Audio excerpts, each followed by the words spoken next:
Okay, this is another of Andre's artist profiles.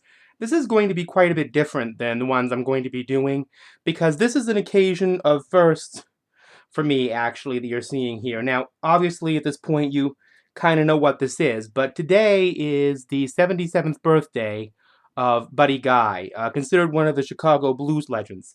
And the reason why this is important is because, well, for me, is because this is the first Buddy Guy album I've actually ever bought, okay? And this is the only one of his I have. And this is also the first brand new blues album I've ever bought, unless you count Etta James. I mean, I think personally Etta transcends music sometimes.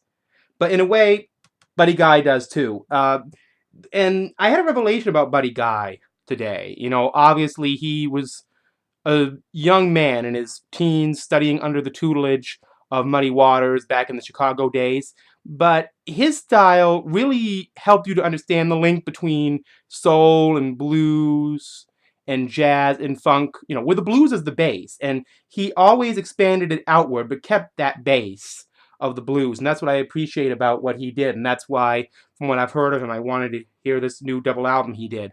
And also, in a way, to celebrate the music, since when I was a teenager, blues was really big in my area, but I really couldn't stand that. You know, really big time couldn't stand that. And it wasn't that I didn't like the blues.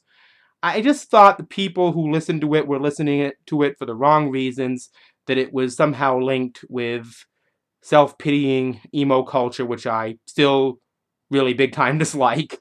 But anyway, I was reading Miles Davis's autobiography with Quincy Trout and Quincy Trout, and he was talking about how a teacher, I guess a white teacher, told him that the blues was sung by black people because they were sad and all of that, and he had to explain to his teacher as a young man, you know, the blues was actually about getting over, about coming out of sadness. But anyway, don't need a lecture on the blues from me. I'm not the most knowledgeable. And see, look at this. This is how I get music. Sales, 11.97. That's really good for a double album from Bull Moose Records. Great record store in my area. It's probably the most I'm gonna ever pay for an album, but couldn't resist it. And this is an unboxing video, so I'm gonna use a scissor to unbox this album. Very simple way. Pull off the plastic. Take off the top.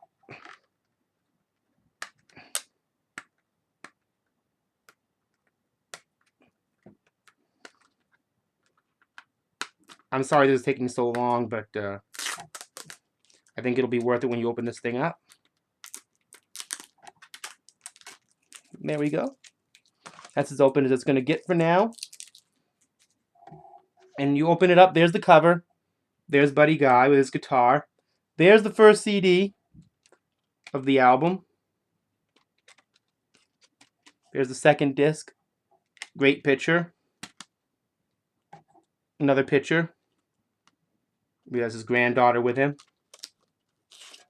Open it up. Another great picture. Let's get all the musicians' credits, of course.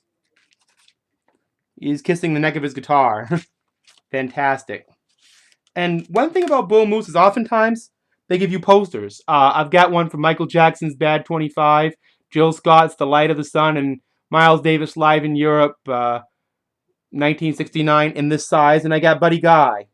I'm very happy with that. So there's the new Buddy Guy CD, released today on his 77th birthday. Rhythm and the Blues. Looking forward to listening to that later on. And the Rhythm and the Blues poster.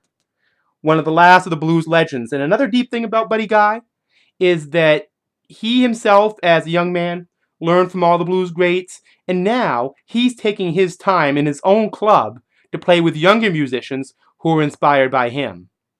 What more could you want out of life? Happy birthday, Buddy Guy, and I hope all you fans are celebrating and having a great time listening to his music. See you next time.